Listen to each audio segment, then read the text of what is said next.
যারা বড় বড় ফতোয়া দেয়, এই সমাজে যারা ওমরের শরিয়ত বাস্তবায়নের জন্য উঠে পড়ে লেগেছে, তারা যে কোটি কোটি টাকা তাদের ব্যাংকে জমানো আছে, এই ব্যাংকে জমানো টাকার কত পার্সেন্ট কোরআন অনুযায়ী কত পার্সেন্ট সৎকা করতে হবে, এটা কি তারা জানে? এটা কি তারা বলে না। আসুন এই সম্পর্কে আমরা জানি যে এই জমাকৃত টাকার যারা দান করে না তারা কি, আর যারা টাকা জমায় তারা কি।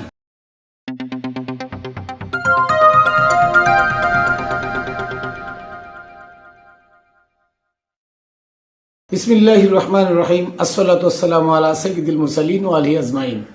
প্রিয় তরিকার বন্ধুরা, দেশে দূরে যারা যেখানে আছেন, Khatune Jannat TV YouTube channel, Facebook page ও রামবেলের পক্ষ থেকে আমি মাইনুল কবির সকলকে জানাই শুভেচ্ছা অভিনন্দন। সর্বপ্রথম আমি আমার সালাম ও কদম বুসি পাক পাঞ্জাতনের পাক দরবারে আমার মুর্শিদ মানিক চাঁদ শাহ মাদ্দাজিল্লুল আলিয়া আমার দয়ালের পাক চরণে। আজকে আমি কথা বলবো এই সমাজে বড় বড় ধর্মের বলি যারা শোনায়, বড় বড় খতিব, মুফাসসির, মুহাদ্দিস, জাকিরিন, আশিকিন, বড় বড় পীর সাহেবরা কোটি কোটি টাকা ব্যাংকে আছে, কোটি কোটি টাকা, শত শত কোটি টাকা ব্যাংকে আছে। আসলে তারা কোরআন সম্মত ভাবে টাকাটা জমা করছে কিনা, এই টাকা যারা জমা করে আল্লাহ তাদেরকে কি বলছেন এই সম্পর্কে আসুন আমরা জানি।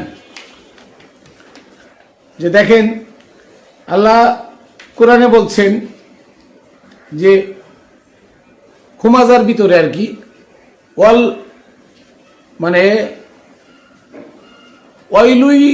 ওয়াইলুল্লিকুল্লি হুমাজাতিল লুমাজা, ওয়াইলুল্লিকুল্লি হুমাজাতিল লুমাজা, ওই সমস্ত মানুষ ধ্বংস হবে যারা পর নিন্দা করে, পর নিন্দায় ব্যস্ত এবং গীবাত করে, পর নিন্দা করে এবং গীবাত করে। যেমন আমাদের ডক্টর ইউনূস ক্ষমতায়, এই ইউনূস সম্পর্কে, ইউনূসের পিছনে কি করেছিল, যারা মনে করেন সুদখোর, ইন্টারন্যাশনাল সুদখোর বলে গালি দিয়েছিল, এরকম আরো বড় বড় কোটিপতি যারা টাকা জমা করে তাদের পিছনে সুদখোর, ঘুষখোর বলে তাদেরকে গালি দেয়, অথচ তারা ওয়াজ করে, এক একটা ওয়াজ করে 2.5 লাখ 3 লাখ টাকা নেয়, হেলিকপ্টারে করে যায়, তারা গিয়ে নিজেদের সম্পদ জমা করে। আর আল্লাহ এখানে বলতেছেন যে শুধু গীবাতকারী ধ্বংস হবে না, আরো ধ্বংস হবে আল্লাযী জামাআ মালা ওয়া আদ্দাদা, যারা মাল গুনে গুনে জমা করে রাখে, মজুদ করে রাখে, যারা মাল গুনে গুনে মজুদ করে রাখে, মানে আল্লাযী জামাআ মালা ওয়া আদ্দাদা, যারা গুনে গুনে মাল জমা করে রাখে তারা ধ্বংস হবে। এবার বলছে যে ইয়াহসাবু আন্না মালাহু আখলাদা, আর তারা এই মাল জমা করে তাদের ধারণা হচ্ছে যে এই মাল দ্বারা আমরা চিরঞ্জীবী হয়ে যাব, কখনো অভাব কষ্টের মধ্যে পড়বো না, আমরা জান্নাতের মধ্যে থাকবো, এসির মধ্যে থাকবো, সুখ শান্তির মধ্যে থাকবো, আমরা চিরঞ্জীব হয়ে থাকবো। তাই বলতেছি ইয়াহসাবু, তারা ধারণা করে, ইয়াহসাবু আন্না মালাহু, তাদের এই মাল দ্বারা তারা কি হবে, আখলাদা, চিরঞ্জীব হবে, মানে চিরদিন জীবিত থাকবে। কাল্লা লাইম বাজান্না ফিল হুতামা, কখনো নয়, তারা হুতামার ভিতরে নিক্ষিপ্ত হবে, জ্বলন্ত প্রজ্বলিত অগ্নিকুণ্ডের মধ্যে নিক্ষিপ্ত হবে। তারা কি প্রজ্বলিত অগ্নিকুণ্ডের মধ্যে নিক্ষিপ্ত হবে। ওমা আদরাকা মাল হুতামা, আর এই হুতামা সম্পর্কে আবার বলছে ওমা আদরাকা মাল হুতামা, হুতামা কি, এ হুতামা কি? এই হুতামা হচ্ছে প্রজ্বলিত একটি অগ্নিকুণ্ড। কি বলছে, নারুল্লাহিল মুকদা, যেটা আল্লাহ, যে আগুনটাকে আল্লাহ প্রজ্বলিত করে রাখছে, মানে যে আগুনটাকে আল্লাহ প্রজ্বলিত করে রাখছে, এটার নাম হুতামা। তাহলে এখন এইটুকানি কথা বলি, কারণ কথা তো সময়ে পাওয়া যায় না। আল্লাহ বলতেছেন ওই সমস্ত মানুষ ধ্বংস হবে যারা অন্যের গীবাত গায়, ফর নিন্দা করে। এই কিছুদিন আগে দেখছেন তাফসিরুল কোরআন মাহফিলের মধ্যে আমার নবীর নামে নিন্দা করেছিল মিজানুর রহমান আজহারি। কি বলছে, নবী কাউবয়, নবী সিক্স প্যাক ছিল না। আবার এক গ্রুপ বলছে নবী এতটা গরিব ছিল যে 70 তালি কাপড় গায়ে দিয়ে ইহুদের কুয়ায় পানি উঠাতে গিয়ে বালতি ছিঁড়ে পড়ে গেছে, ইহুদি এসে থাপ্পড় মারছে, নাউজুবিল্লাহ, এগুলো পরনিন্দা, এগুলো সম্পূর্ণ মিথ্যা কথা। আবার মা খাদিজাতুল কুবরাকে নিয়ে বলছে, মা খাদিজাতুল কুবরা ইনটেক ছিল না, 2 তালাক প্রাপ্ত ছিল, বুড়ি ছিল, একগাতা ছেলে মেয়ে জন্ম দিয়ে নবীর কাছে আসছে। তাহলে একগাতা ছেলে মেয়ে জন্ম দিয়ে যদি নবীর কাছে এসে থাকে, তাহলে আগের ছেলে মেয়েগুলোর নাম বলেন, আগের 2 স্বামী, সে 2 স্বামীর নাম বলেন, স্বামীর নাম কি ছিল? আদম আলাইহিস সালাম কোথায় কোথায় কান্না করে বেড়াইছে, ঘুরে বেড়াইছে, হ্যাঁ, আল্লাহর কাছে ক্ষমা চাইছে, তার এই চোখের পানি পল্টে পল্টে নাক মুখ সব হয়েছে, ফুকা হয়ে গেছিল। এই খবরও আপনার কাছে আছে, এই ইতিহাসও আছে। 350 বছর কানছে, ক্যালেন্ডার ছিল না, সেই হিসাবও আপনার রাখেন। তাহলে মা খাদিজাতুল কুবরা তো সেদিনের কথা, ঈসা আলাইহিস সালামের ওফাতের 800 বছর পরের কথা। তাই সেদিনকার কথা, 500 বছর পরের কথা, তাই সেদিনকার কথা, এটা কি আপনাদের মনে থাকবে না? এটা কি ইতিহাস দেখাবেন না? মা খাদিজাতুল কুবরার কার কার সাথে বিয়ে হয়েছিল দেখান, পারলে, পারেন নাই। তাহলে মা খাদিজাতুল কুবরার নামে আপনারা কি করেছেন? নিন্দা করেছেন, গীবাত করেছেন। এর জন্য আপনারা ধ্বংস হবেন। এমন জাতীয় গীবাত যারা করে, ফর নিন্দা যারা করে। এরপরে আসেন যে আল্লাযী জামা মালা ওয়াদাদা, যারা মাল সম্পদ, মাল মানে কি? সম্পদকে গুনে গুনে হিসাব করে ব্যাংকে রাখে, কিন্তু ইরাই ধর্মের বাণী অন্যকে শোনায়। কাকে?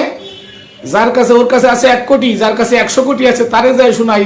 আপনি দুনিয়ার মধ্যে যদি সুন্দর টাইলস দিয়ে এসি লাগায়, হ্যাঁ, মনোপুত করে একটা মসজিদ বানাইতে পারেন, তাহলে কিয়ামতের দিন আল্লাহ তাআলা জান্নাতে আপনার জন্য এরকম বিশাল একটা ঘর বানাবি। এই তার কাছ থেকে মাদ্রাসা মসজিদের নাম নিয়ে মসজিদ বানানোর কথা কয়ে মাদ্রাসা একটা বানায় ফেলায়, সাথে বানায় ফেলায়, সেখানে ইমামতি করে করে গুনে গুনে প্রতি মাসে 30-40 হাজার টাকা গুনে গুনে জমা করতেছে।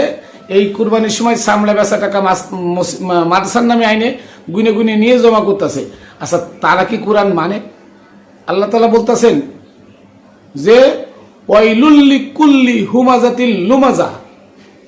এরপরে বারা থাইমে গেছে, থাইমে যে আল্লাহ বলতেছে আল্লাযী জামা আমালা ওয়াদাদা, মানে ওয়াইলুল লিকুল্লি আল্লাযী জামা আমালা ওয়াদাদা। ওই সমস্ত মানুষও ধ্বংস হবে যারা তাদের সম্পদকে গুনে গুনে জমা করেছিল। এখন এই মোল্লা মুন্সি মামুনুল্লাহকে যখন ধরছিল, যখন শেখ হাসিনা ধরছিল, তখন তার অ্যাকাউন্টে শুনেছি 26 কোটি টাকা অ্যাকাউন্ট জব্দ করেছিল। 26 কোটি টাকা তার অ্যাকাউন্টে ছিল। মিজানুর রহমান আজহারি তার অ্যাকাউন্টে যে টাকা জমা করছে, আরো 30 বছর বসে খাইলেও ফুরাবে না। আহমদুল্লাহ মাদানী তার অ্যাকাউন্টে 200-300 কোটি টাকা আছে, আরো 50 বছর খাইলেও ফুরাবে না। কিন্তু তারা যে ধর্মের বাণী শোনায়, এ দোয়া পড়লেই হবে, এ দোয়া পড়লেই হবে, তারা কি এই কোরআনের এই একটা পড়ে না? তারা কি কোরআনের এই একটা পড়ে না? আল্লাযী জামা আমালা ওয়াদাদা ওয়াইলুকুল্লি হুমাজাতিল লুমাজা, আল্লাযী জামা আমালা ওয়াদাদা। ওই সমস্ত মানুষ ধ্বংস হবে যারা তাদের সম্পদকে গুনে গুনে জমা করে। এদের ব্যাংকে যে টাকা জমা করছে, আল্লাহ বলছে সদকা, সূরা তাওবার 60 নম্বর আয়াত, সূরা বনী ইসরাঈল 26 নম্বর আয়াত, সূরা বাকারার 177 নম্বর আয়াত, আল্লাহ বলছে সদকা দিতে। সদকা, এই সদকা হলো খুমুস, 1/5 খুমুস বলা হয় 1/5। আপনার প্রয়োজনের তুলনায় বেঁচে যাওয়ার টাকা, সম্পদ, টাকা না শুধু সম্পদ, আপনার সংসারের খরচ খরচা বাদ দিয়ে মাসের মাথায় যে টাকাটা বেঁচে যায়, ওই টাকার উপরে 1/5 খুমুস বলা হয়। 1/5 ওরা বানাইছে শতকরা 2.5 টাকা জাকাত। জাকাত এক শব্দ আর সদকা এক শব্দ। সদকা হচ্ছে দান করা, আর জাকাত হচ্ছে মোহ ত্যাগ করা। সদকা হচ্ছে তা খেয়ে, সদকা দিয়ে খেয়ে বেঁচে থাকে, আর জাকাত হচ্ছে সে না খেয়ে থাকে, মোহ ত্যাগ করে, দুনিয়া ত্যাগ করে, খাওয়া দাওয়া এগুলোর হিসাব নাই। সম্পদের তো দূরের কথা, সম্পদ তো দূরের কথা, তার থাকার জায়গা থাকে না। জাকাত শব্দের অর্থ হলো মোহ ত্যাগ, দুনিয়া ত্যাগ করা। আর সদকা হচ্ছে দান করা। তা সদকা দান করতে হবে। জমাকৃত যে টাকা আপনার খাইয়ে দেয়, আপনার অতিরিক্ত যে টাকা থাকে, ওই টাকার 1/5 খুমুস, 1/5। এই খুমুসকে ওমর এসে মানুষকে তার দলে নেওয়ার জন্য, সম্পদশালীদেরকে তার দলে নেওয়ার জন্য, ওমরের আমল থেকে এই জাকাত নামে এই অন্যায় প্রথা চালু হয়। কি?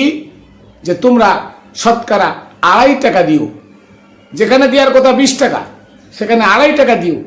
তোমরা 17.5 টাকা কি করবে? তোমরা খাবে। তার মানে ধনী আরো সম্পদশালী হোক, আর গরিব আরো না খেয়ে মরুক। যদি আজকে কোটি কোটি টাকা যারা জমায় তারা যদি 1/5 সদকা দেওয়ার কোথায় কোরআনের এই আয়াতটা তারা জানতো, তাহলে আজকে তারা সম্পদ জমা করতো না।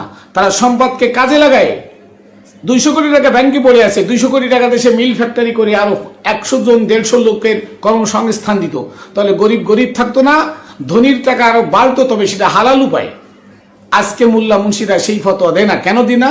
কারণ তাদের অ্যাকাউন্টে টাকা আছে, এই ফতোয়া দিলে তাদেরও টাকা দিতে হবে, তাই তারা ওমরের শরিয়াতকে প্রাধান্য দেয়। জাকাত নামের অলেজ্জ কথাকে, মিথ্যা কথাকে তারা সমাজে প্রতিবাদ না করে এইটাকে প্রচার করে সৎকাটাকে ধামাচাপা দিয়ে। সৎকা কি? সৎকা হলো খুমুস। আপনার খাইয়ে দেয় যে টাকা থাকবে তার 1/5, তার মানে খুমুস, 5 ভাগের 1 ভাগকে বলা হয় খুমুস।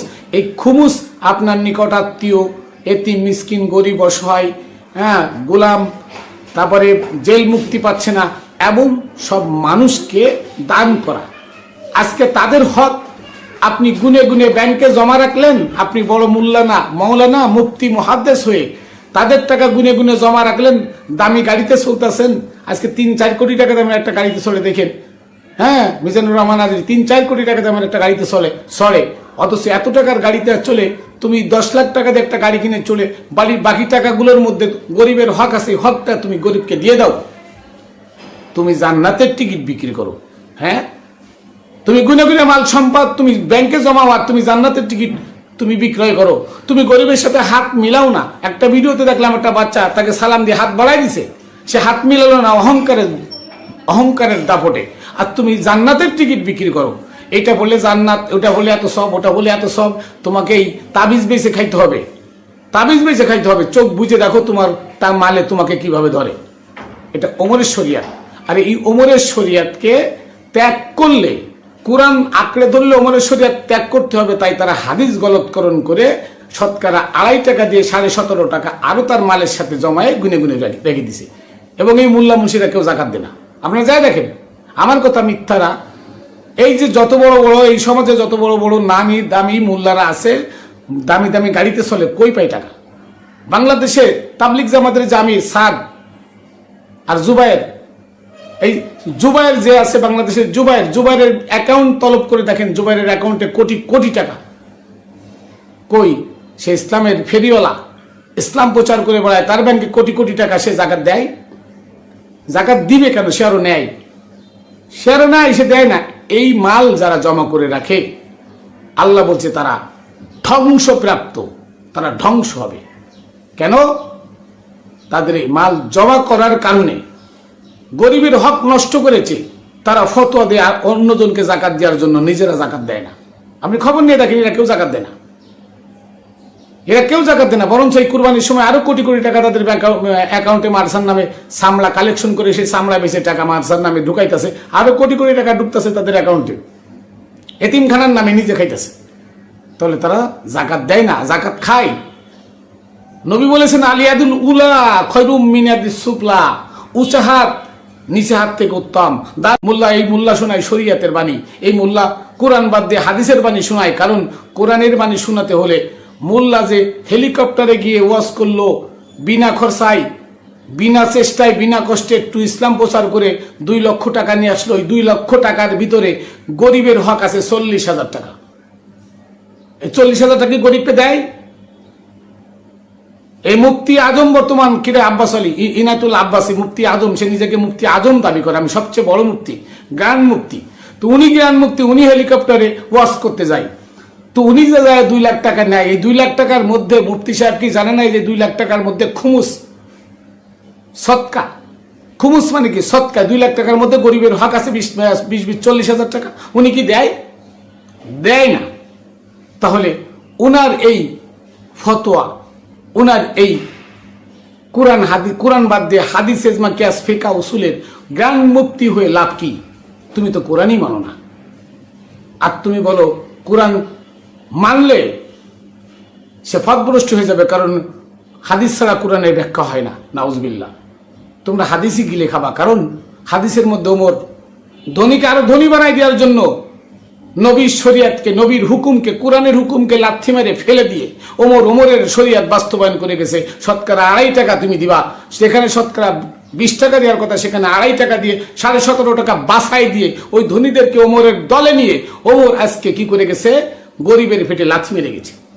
গরিবকে গরিব বানায় তার অধীনস্থ করে রাখছে, আর ধনীকে আরো কোটিপতি বানানোর সহযোগিতা করছে। আজকে ওমরের শরিয়াত, এজমা, কিয়াস, ফিকহ, উসুল, এই মুফতিরা, এই মুফাসসিররা, এরা কি করছে? মুহাদ্দিসরা আজকে কোরআনের হুকুমকে ফদলিত করে ওমরের শরিয়াতকে বাস্তবায়ন করতে উঠে পড়ে লেগেছে।